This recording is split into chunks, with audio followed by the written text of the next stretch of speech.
की भारत माता की આજનો આપણો કાર્યકર્તા સ્નેહ મિલન વા વિધાનસભા ની અંદર ઉપસ્થિત આપણા સૌના માર્ગદર્શક અને પ્રદેશ મહામંત્રી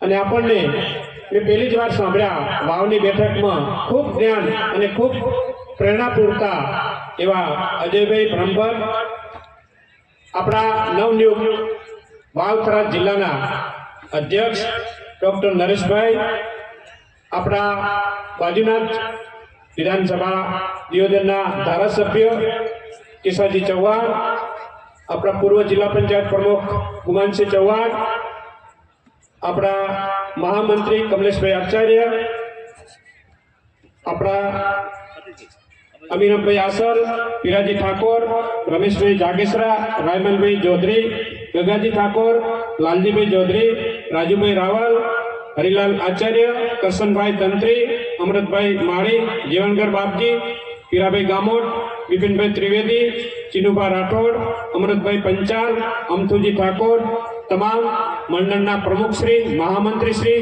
અહીં સ્ટેજ પર આમ તો બધાના નામ લેવા એવા છે, પણ તમામ સરપંચશ્રીઓ, તમામ સદસ્યો, તમામ સ્ટેજ પર વિરાજમાન શ્રદ્ધેય મંચ અને અહીં વધારેલ તમામ વા વિધાનસભાના તમામ કાર્યકર્તાઓ, માતાઓ અને બહેનો, તમામને મારા વંદન। આજે આમ તો આપણે દિવાળી જેવો માહોલ છે, હનુમાન જયંતિ છે। હમણાં ટૂંક સમય પહેલા આપણા પરિવારના જુદા પડેલા સભ્યો આપણી સાથે પરિવારની જેમ વાત કરી અબાસણા સરપંચ ગણેશજી, એમ દૂધમાં સાકર ભળે એમ ફરીથી આ પરિવારની અંદર વિકાસની યાત્રા અંદર જે કઈ નાના મોટું મન દુઃખ હોય અને જુદા પડ્યા પાછા ઘરે આવ્યા એવા આપણા લાલજીભાઈ, આપણા એપીએમસીના પૂર્વ ચેરમેન શ્રી ટેચણાથી જામાભાઈ ને તમામ એ કાર્યકર્તાઓ પાછા આપણા ભારતીય જનતા પાર્ટીની અંદર જોડાણા છે, એટલે મને અભિનંદન આપું છું। તેમજ કોંગ્રેસથી 45 વર્ષોથી કોંગ્રેસમાં કામ કર્યું અને કોંગ્રેસની અંદર આ બાબર સિટીની અંદર એમને જોરદાર કામ કરતા એવા પૂર્વ પ્રમુખ હુકમસિંહ એ પણ કોંગ્રેસનો છેડો ફાડી અને ભારતીય જનતા પાર્ટીનો વિકાસ જોઈ અને ભળ્યા છે, એટલે એમને અભિનંદન પાઠવું છું। એમની સાથે એમની ટીમ પણ જોડાણી, એટલે એમને પણ અભિનંદન પાઠવું।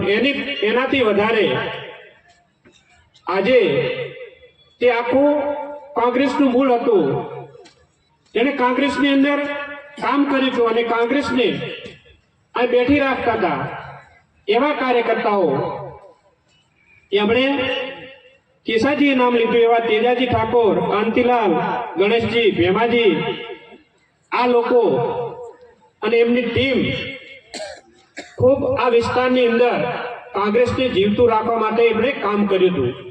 પણ આ વિસ્તારની અંદર કામ કરતા પણ કઈ સમાજને ના આપી શકે તો એની અંદર કઈ કામ કરવાનો અર્થ રહેતો નથી, એટલે એમને વિશાળ મત રાખી અને એમને મારા ઉપર ભરોસો રાખી અને ભારતીય જનતા પાર્ટી ઉપર ભરોસો રાખી અને કોંગ્રેસનો છેડો ફાડી અને આજે એમને એક હનુમાન જયંતિના દિવસે ખૂબ સારું કાર્ય કર્યું છે।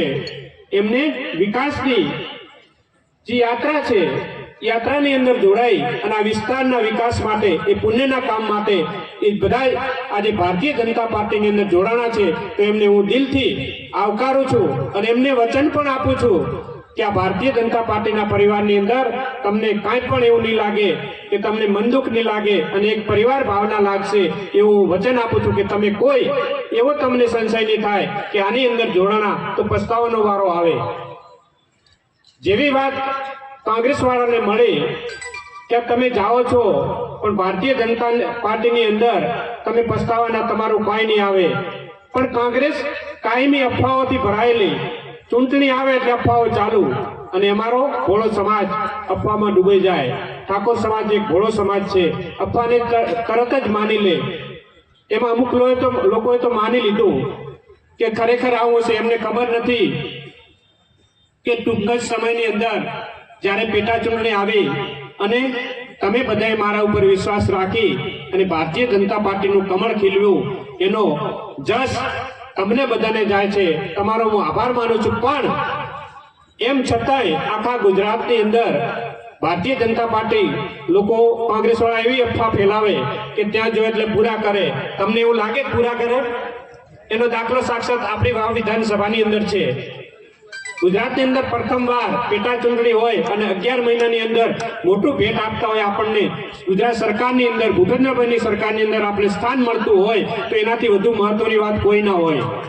તમે બધા જાણો છો, ત્યાં જોઈને આપણને દાબી દીધા, આપણને પસ્તાવાનો વારો આવે એવું કર્યું ના. આજે તમે બધા સાક્ષી છો કે આ વિધાનસભાની અંદર મોટી ભેટ આપી છે, આપણને સરકારની અંદર સ્થાન આપ્યું છે. કોંગ્રેસને લોકો ભ્રમાવાની વાતો કરશે, ચૂંટણી આવી એટલે અફવાઓ ચાલુ. તમને બધાને ખબર છે ડબલ એન્જિનની સરકાર, કેન્દ્રમાં આપણી સરકાર હોય, રાજ્યમાં આપણી સરકાર હોય અને એવું માનો કે આપણે અહીં અંદર એમની સરકાર આવે ને એમના કામ થાય, એવો કોઈને વિશ્વાસ છે કે અહીંની અંદર તાલુકા જિલ્લા પંચાયત લાવે અને એમને કામ થશે? એ ભ્રમ કાઢી નાખે. અહીં વાવ વિધાનસભાની અંદર, વાવ થરાદ જિલ્લાની અંદર આપણું ભારતીય જનતા પાર્ટીની જિલ્લા પંચાયત અને તાલુકા પંચાયત બનવાની છે.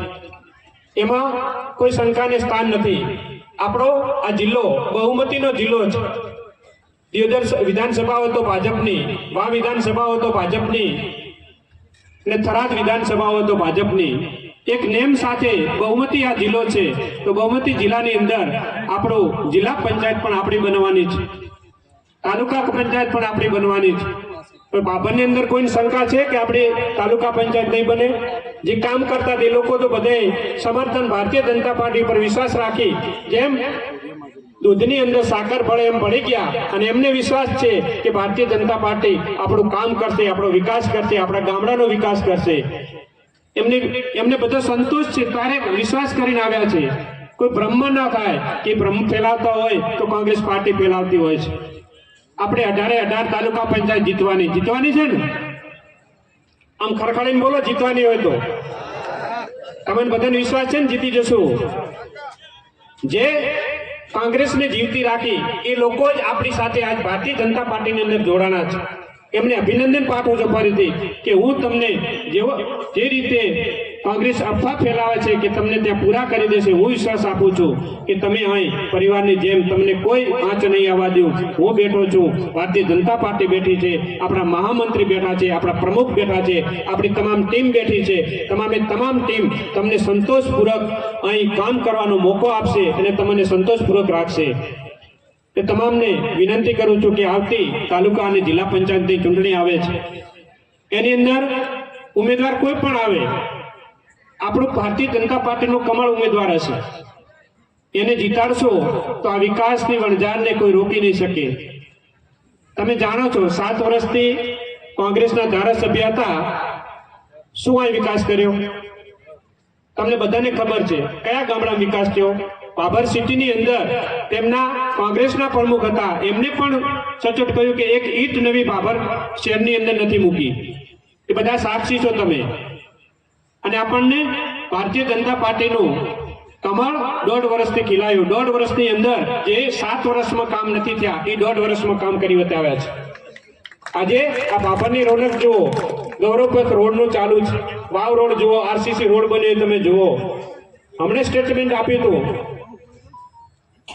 કોંગ્રેસ વાળાએ ક્યાંય વિકાસ કંઈ થયો નથી, કંઈ દેખાતું નથી. તમે પેટા ચૂંટણીની અંદર વાયદા આપ્યા એ એવાનું કંઈ કર્યું નથી. તમે સાક્ષી છો. આજે કયું ગામ બાકી છે વિકાસના કામ ચાલુ ના હોય એવું? એક ગામ બતાવો કે આની અંદર વિકાસ ન થયો હોય. એક ગામની અંદર કોઈ એવું ગામ નથી કે આપણે સરકારના કામો ચાલુ ન હોય. એટલે તમામને વિનંતી કરું, ટૂંક સમયની અંદર આપણું ભાભર પણ રળિયામણું ભાભર બનશે, ગોકળીઓ ભાભર બનશે. એટલે તમે બધાએ જે વિશ્વાસ મૂક્યો છે, ફરીથી જે લોકો ભારતીય જનતા પાર્ટીની અંદર તમામ ટીમને લઈને આવ્યા છે એમને હું ભરોસો આપું છું કે તમને ક્યારેય એવો અહેસાસ નહીં થાય કે અહીં પરિવારવાદ કે પેલું થાય. પણ આપણે સાક્ષી માનીએ છીએ તમને કે આજના દિવસે તમે બધાએ જે મોટું મન કરી અને ભારતીય જનતા પાર્ટીની અંદર આવ્યા છો તો તમને કોઈ અહેસાસ નહીં થવા દઉં એવું વચન આપું છું. અને આજે આપણે નેમ સાથે એક આગળ વધીએ છીએ કે આપણી તાલુકા અને જિલ્લા પંચાયત આજે નક્કી કરીશું કે તનતોડ મહેનત કરી અને આપણી બને એના માટે પૂરેપૂરા પ્રયત્ન કરશું. ભાભર નગરપાલિકા તો 24 માં 24 આપણી આવે જ છે, પરંતુ આ વખતે તાલુકા પંચાયત પણ 18 આપણી થાય એના માટે અમે સૌ બે હાથ ઊંચા કરી, જેમ કેસાજી સાહેબે કીધું કે વચન આપો, હનુમાનજી મહારાજની જય બોલી તમે બધાએ વચન આપ્યું છે, તો એ વચનને સાર્થક બનાવવા તમને બધાને વિનંતી કરું છું. બસ એટલું જ કહેવું છું. આપે જે ભરોસો મૂક્યો છે એ ભરોસાને ક્યારેય તોડીશ નહીં અને તૂટવા દઈશ નહીં. તમારો જ સેવક છું, તમારો જ દીકરો છું, કાયમી તમારે સાથી રહી અને તમારા હર કામમાં આગળ વધીશ. અસ્તુ. ભારત માતા કી જય.